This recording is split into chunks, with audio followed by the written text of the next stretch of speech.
അഞ്ചാമത്തെ ആൾക്ക് 102, 103 ഡിഗ്രി പനിച്ചു. ഞങ്ങൾക്ക് കിട്ടിയ ഹന്നാമെള്ളം കുരിശ് വരച്ച് അന്ന് ശക്തമായിട്ട് ഞങ്ങൾ രാത്രി പ്രാർത്ഥിച്ചു. രാവിലെ എഴുന്നേറ്റപ്പോൾ അവളുടെ പനി പൂർണ്ണമായിട്ട് മാറുകയും 3 വർഷമായിട്ട് ഞങ്ങൾക്ക് പിന്നെ ഒരിക്കലും ഡോക്ടറെ കാണേണ്ടി വന്നിട്ടില്ല. ഒരു ഇഷ്യൂ എനിക്ക് ടോമിൻ്റെ അടുത്ത് വിട്ടുകൊടുക്കാൻ പറ്റാതിരിക്കുമ്പോൾ ഞാൻ ആദ്യം ആലോചിക്കാറ് ഇനി കുമ്പസാരിക്കേണ്ട സമയമായോ എന്നാണ് ഞാൻ ആദ്യം ആലോചിക്കുക. നമ്മൾ ചോദിച്ച എല്ലാവരും നമ്മളോട് പറഞ്ഞത് നിങ്ങൾ ജോലിക്ക് പോകുന്നതാണ്, അതിന് പ്രസൻസ് കൊടുക്കണം, കാരണം നമുക്ക് നല്ല സാലറി കിട്ടുന്നതാണ്, കൊച്ചിനെ നമുക്ക് നോക്കാനായിട്ട് ആരെങ്കിലും നമുക്ക് ഏൽപ്പിക്കാം എന്നുള്ള രീതിയിലാണ് എല്ലാവരും നമ്മളോട് പറഞ്ഞത്. എൻ്റെ പേര് ടോം ജേക്കബ്. ഞാൻ കാഞ്ഞൂർ എടവകാംഗമാണ്. ഇതെൻ്റെ അമ്മ Leelamma Jacob, wife Geethu Tom. എനിക്ക് 6 മക്കളാണ്. 3 പെൺകുട്ടികളും 3 ആൺകുട്ടികളും. മൂത്ത ആൾ സേറ ടോം, രണ്ടാമത്തെ ആൾ ജേക്കബ് ടോം, മൂന്നാമത്തെ ആൾ പോൾ ടോം, നാലാമത്തെ ആൾ ജോൺ ടോം, അഞ്ചാമത്തെ ആൾ കാത്രീൻ ടോം, ആറാമത്തെ ആൾ മറിയം ടോം.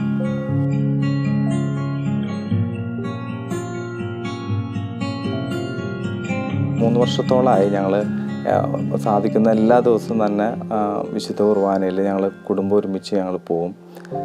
അത് ഞങ്ങൾ ആദ്യമൊക്കെ ചെറിയ ബുദ്ധിമുട്ടുകളൊക്കെ ഉണ്ടെങ്കിൽ തന്നെയും അത് ഞങ്ങളുടെ ജീവിതത്തിൻ്റെ ഒരു ഭാഗമാക്കണം എന്ന ഞങ്ങളുടെ വലിയൊരു ആഗ്രഹത്തോടു കൂടിയാണ് ഞങ്ങൾ വിശുദ്ധ കുർബാനയിൽ പങ്കെടുക്കുക. അത് ഞങ്ങൾക്ക് ജീവിതത്തിലെ മക്കളുടെ ലൈഫിലായാലും ഞങ്ങളുടെ ലൈഫിലായാലും വലിയൊരു മാറ്റങ്ങൾ ഞങ്ങൾക്ക് വരുത്തിയ കാര്യമാണ് പരിശുദ്ധ കുർബാനയിൽ പങ്കെടുക്കുക എന്നുള്ളത്. ഞാൻ ഇപ്പോൾ 2-3 വർഷമായിട്ട് എല്ലാ ദിവസവും ഏതെങ്കിലും ഒരു സമയത്ത് പരിശുദ്ധ കുർബാനയുടെ മുമ്പിൽ ഒരു അരമണിക്കൂർ ഇരിക്കുമ്പോൾ നമ്മുടെ ലൈഫിൽ തന്നെ ഒരു മാറ്റം, മനസ്സിന് നമുക്ക് എന്തെങ്കിലുമൊക്കെ ഒരു ബുദ്ധിമുട്ടുകൾ വരുമ്പോൾ, ഒരു പ്രയാസം വരുമ്പോൾ നമ്മൾ ആ കുർബാനയിൽ ഇരിക്കുമ്പോൾ തന്നെ വലിയൊരു ആശ്വാസം നമുക്ക് കിട്ടുന്നു. നമുക്കൊരു സുഹൃത്തിനോട് നമ്മുടെ വിഷമങ്ങളൊക്കെ പങ്കുവെക്കുന്ന പോലെ ഈശോയുടെ മുഖത്ത് നോക്കി, ഈശോയെ നോക്കി നമ്മൾ പറയാൻ പറ്റുന്നുണ്ട്. അപ്പോൾ നമുക്ക് എന്തോ നമ്മൾ എല്ലാ ദിവസവും നമ്മുടെ ജീവിതത്തിൻ്റെ ഒരു ദിനചര്യ പോലെ നമ്മൾ പരിശുദ്ധ കുർബാനയുടെ മുമ്പിൽ പോയിരിക്കാനായിട്ട് പലപ്പോഴും സമയം കണ്ടെത്തുന്നുണ്ട്. അതിനൊരു പ്രത്യേക താല്പര്യം ഇപ്പോൾ ഉണ്ട്. അങ്ങനെ പരമാവധി എല്ലാ ദിവസവും തന്നെ ആരാധനയിൽ പോകാനായിട്ട് ശ്രമിക്കാറുണ്ട്. കുർബാനയ്ക്ക് പോകുന്ന സമയത്ത് ചിലപ്പോൾ നമ്മൾ ഈ 6 പേരെ ഒരുക്കി കുർബാനയ്ക്ക് എത്തുക എന്നുള്ളത് ശരിക്കും ഇച്ചിരി ഒരു ബുദ്ധിമുട്ടാണ്. കാരണം കൂടുതൽ പേർക്കും നമ്മുടെ സഹായം വേണം റെഡി ആവണമെങ്കിൽ. അതുമാത്രമല്ല, വീട്ടിൽ എന്തെങ്കിലുമൊക്കെ ചെറിയ ഇഷ്യൂസ് ഉണ്ടെങ്കിൽ പോലും നമ്മൾ അവിടെ എത്തി കുർബാന അറ്റൻഡ് ചെയ്ത് നമ്മൾ തിരിച്ചു വരുമ്പോഴേക്കും നമ്മുടെ മനസ്സ് ഒത്തിരി കാമായിട്ടുണ്ടാവും. അതുകൊണ്ട് തന്നെ കുർബാന മുടക്കുക എന്നുള്ളത് ഒരിക്കലും ആലോചിച്ചിട്ടില്ല. ഈ ചെറിയ മക്കൾക്ക് പനിയാണെങ്കിൽ പോലും അവർക്കൊട്ടും വയ്യ എന്നുണ്ടെങ്കിൽ പോലും ഞങ്ങൾ അവർ തോളത്ത് കിടന്നോളൂലോ എന്നുള്ളൊരിതിൽ ഞങ്ങൾ കുർബാനയ്ക്ക് പോവാറുണ്ട്. കുർബാന ഒരിക്കലും മിസ്സാക്കാറില്ല. Wife Geethu MSc physics net പാസ്സായതാണ്.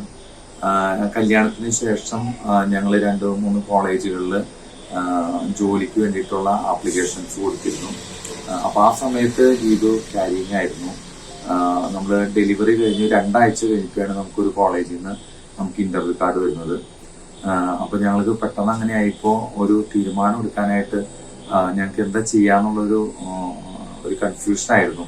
പക്ഷെ നമ്മൾ ചോദിച്ച എല്ലാവരും നമ്മളോട് പറഞ്ഞത് നിങ്ങൾ ജോലിക്ക് പോകുന്നതാണ്, അതിന് പ്രിഫറൻസ് കൊടുക്കണം, കാരണം നമുക്ക് നല്ല സാലറി കിട്ടുന്നതാണ്, കൊച്ചിനെ നമുക്ക് നോക്കാനായിട്ട് ആരെങ്കിലും നമുക്ക് ഏൽപ്പിക്കാം എന്നുള്ള രീതിയിലാണ് എല്ലാവരും നമ്മളോട് പറഞ്ഞത്. പക്ഷെ ഗീതു എന്നോട് പറഞ്ഞു, ടോമേ നമുക്കത് വേണ്ട, കൊച്ചിനെ അങ്ങനെ വേറെ ഒരാളെ ഏൽപ്പിച്ചിട്ട് നമുക്ക് ജോലി വേണ്ട. പക്ഷെ നമ്മൾ എത്ര ആഗ്രഹിച്ച് കിട്ടിയതായതുകൊണ്ട് എനിക്കതൊരു മണ്ടത്തരം തീരുമാനമാണോ എന്നൊരു ചിന്ത വന്നു. പക്ഷെ ഗീതു വളരെ വീണ്ടും എന്നോട് തന്നെ ആവശ്യപ്പെട്ടപ്പോൾ നമ്മൾ പിന്നെ അങ്ങനെ ജോലി വേണ്ടെന്ന് വെക്കുകയായിരുന്നു. പിന്നീട് നമ്മൾ അന്ന് ആ തീരുമാനം എടുത്തുകൊണ്ടാണ് ഞങ്ങൾക്ക് ഇത്രയും മക്കളെ സ്വീകരിക്കാനായിട്ട് സാധിച്ചതും. നമ്മൾ പ്രതീക്ഷിക്കുന്ന പോലെ എപ്പോഴും ടോമിനായാലും പെരുമാറാൻ പറ്റില്ല. ടോം എക്സ്പെക്റ്റ് ചെയ്യുന്നത് പോലെ എനിക്കും എപ്പോഴും പെരുമാറാൻ പറ്റില്ല. അപ്പോൾ അങ്ങനെയുള്ള ഇഷ്യൂസിൽ ചില സമയത്ത് നമ്മൾ സംസാരിച്ചു കഴിഞ്ഞാൽ അത് വീണ്ടും ചിലപ്പോൾ പ്രശ്നം കൂടുന്നതായിട്ട് തോന്നിയിട്ടുണ്ട്. അപ്പോൾ അങ്ങനെയുള്ള സിറ്റുവേഷൻസിൽ എനിക്ക് ഏറ്റവും കൂടുതൽ തോന്നിയിട്ടുള്ളത്, ഞാൻ ആദ്യം ആലോചിക്കാറുള്ളത്, ദൈവമേ ഞാൻ കുമ്പസാരിച്ച് ഇനി കുമ്പസാരിക്കേണ്ട സമയമായോ എന്നാണ് ഞാൻ ആദ്യം ആലോചിക്കുക. ഒരു ഇഷ്യൂ എനിക്ക് ടോമിൻ്റെ അടുത്ത് വിട്ടുകൊടുക്കാൻ പറ്റാതിരിക്കുമ്പോൾ ഞാൻ ആദ്യം ആലോചിക്കാറതാണ്. അപ്പോൾ ആയിട്ടുണ്ടാവും, നമ്മൾ ഒരാഴ്ചയിലും മേലെ ആയിട്ടുണ്ടാവും കുമ്പസാരിക്കാൻ, നമ്മുടെ ഒരുക്കം, കുർബാനയ്ക്ക് പോകുന്ന നമ്മുടെ ഒരുക്കം കുറഞ്ഞിട്ടുണ്ടാവും. അപ്പോൾ ഇതെല്ലാം വരുമ്പോൾ വീണ്ടും നമ്മൾ തിരിച്ച് പോവും. അന്ന് തന്നെ പറ്റുകയാണെങ്കിൽ ഞാൻ ആഴ്ചയിൽ ഒരിക്കൽ കുമ്പസാരിക്കും.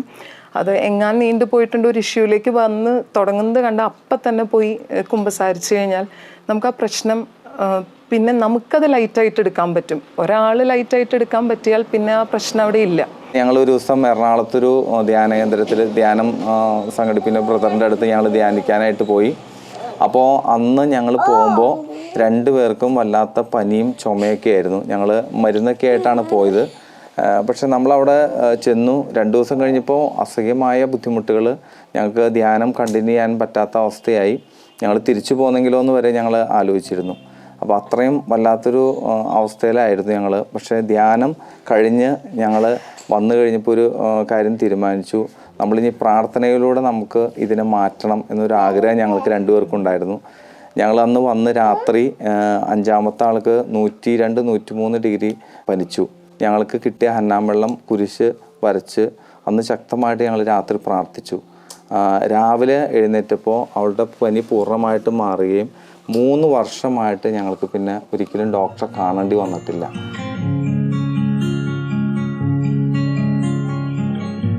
ഞങ്ങൾ കുർബാനയ്ക്ക് സ്വീകരിച്ചില്ലെങ്കിൽ ഇവൾ ഓടി വന്ന് ഞങ്ങളോട് ചോദിക്കും, അയ്യോ എന്താ ഇന്ന് അപ്പയമ്മ ഈശോനെ സ്വീകരിക്കാൻ പോകാത്തത് എന്ന് ചോദിക്കും. അപ്പോൾ ഞങ്ങൾ പറയും, ഞങ്ങൾ കൊച്ചു പാവങ്ങൾ ചെയ്യുമ്പോൾ ഈശോയ്ക്ക് ഇഷ്ടമല്ല.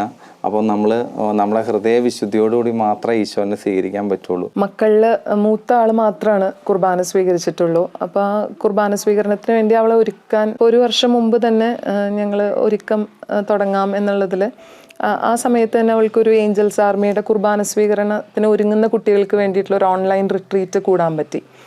അത് വളരെ നല്ലതായിരുന്നു. ഇവർക്ക് സുഹൃദീപങ്ങൾ ചൊല്ലാനും കുറേ സെയിൻസിനെ ഇവർക്ക് ഇൻട്രൊഡ്യൂസ് ചെയ്തൊക്കെ അത് അവൾക്ക് വളരെ ഇഷ്ടപ്പെട്ടു ആ ധ്യാനം. പിന്നെ ഞങ്ങൾ 1 വർഷം മുമ്പ് തന്നെ കൊറോണ സമയമായിട്ട് ഇവർ വീട്ടിലിരിക്കുന്നത് കൊണ്ട് ഒരു കൊന്ത അവളും ഞാനും കൂടി ചൊല്ലുന്നത് തുടങ്ങിയിരുന്നു. കുർബാന സ്വീകരണത്തിന് ഒരു 6 മാസം മുമ്പ് തൊട്ട് അവളോട് ഒന്ന് പറഞ്ഞു നോക്കി, നമുക്ക് 6 മാസത്തേക്ക് ഇനി വെജിറ്റേറിയൻ മാത്രം കഴിക്കാം, ഈശോനെ സ്വീകരിക്കാൻ പോകുന്നതിൻ്റെ ഒരുക്കമായിട്ട് എന്ന് പറഞ്ഞപ്പോൾ അവൾ വലിയ തടസ്സമൊന്നും പറഞ്ഞില്ല. ശരി ഞാൻ ചെയ്യാം എന്ന് വളരെ സന്തോഷത്തോടെ ഇങ്ങോട്ട് പറഞ്ഞു. അവളും ഞാനും ഒരു 6 മാസത്തേക്ക് നൊയമ്പായിരുന്നു.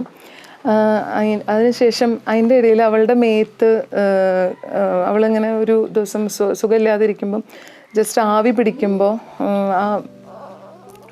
അവളുടെ വെള്ളം തട്ടി മറിഞ്ഞ് അവളുടെ കാല് മൊത്തം പൊള്ളിക്കഴിഞ്ഞ് കഴിഞ്ഞപ്പോൾ അവൾ ആകെ പേടിച്ചു. നല്ല പൊള്ളലായിരുന്നു, ഒത്തിരി ഇതായി പൊള്ളി. അപ്പോൾ അവൾ ആദ്യം പേടിച്ച് കരഞ്ഞെങ്കിലും പിന്നീട് എന്നോട് ചോദിച്ചു, അമ്മേ ഈ ഒരു സഹനം ഞാൻ ഈശോയ്ക്ക് വേണ്ടി കൊടുത്ത കുർബാന സ്വീകരണത്തിന് നല്ലൊരുക്കായിരിക്കില്ലേ എന്ന് ചോദിച്ചു. അപ്പം ഞാൻ പറഞ്ഞു, ശരി, വളരെ നല്ലൊരുക്കായിരിക്കും, ഈശോ നിനക്ക് തന്നൊരു അവസരമായിരിക്കും ഇത്. അപ്പോൾ സാധാരണ എല്ലാവർക്കും കിട്ടുന്നൊരു അവസരമല്ല അത്. അപ്പോൾ അത് നിനക്ക് കിട്ടിയ വലിയൊരു അവസരമാണ്. ഇത് ഈശോയ്ക്ക് വേണ്ടി നമുക്ക് കാഴ്ചവെക്കാം. നമ്മുടെ കുർബാന സ്വീകരണത്തിന് ഒരുക്കമായിട്ടെന്ന് പറഞ്ഞതിന് ശേഷം ഒത്തിരി കംപ്ലൈൻറ്റുകൾ അവൾ പറഞ്ഞിട്ടില്ല ഈ വേദനയെക്കുറിച്ച്. എനിക്ക് ഈശോനെ സ്വീകരിക്കണം വലിയ ആഗ്രഹം ഉണ്ടായിരുന്നു. അപ്പോൾ കുർബാന സ്വീകരിക്കുന്ന സമയത്ത് ഈശോനെ കാണണം വലിയ ആഗ്രഹം ഉണ്ടായിരുന്നു. ഞാൻ ചില സമയത്ത് ഞങ്ങൾ ആരാധനയ്ക്ക് പോയിരിക്കുമ്പോൾ എനിക്ക് ഈശോയോട് സംസാരിക്കുമ്പോൾ എനിക്ക് ഈശോയെ ഫീൽ ചെയ്തിട്ടുണ്ട്. പിന്നെ ഞാൻ കുർബാനയുടെ സമയത്തും എനിക്ക് ഫീൽ ചെയ്തിട്ടുണ്ട്.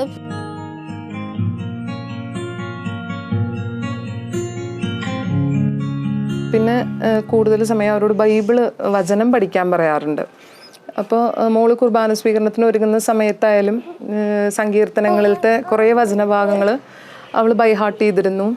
അത് കണ്ടിപ്പോൾ അനിയന്മാരായാലും ബൈബിള് പഠിക്കുന്നുണ്ട് കുറച്ച് സമയം. അത് എല്ലാ ഞായറാഴ്ചയും അവരോട് ഏതെങ്കിലും ഒരു ബൈബിൾ ഭാഗം, മിക്കതും സങ്കീർത്തനങ്ങളാണ്, അവരോട് പഠിക്കാൻ പറയുമായിരുന്നു.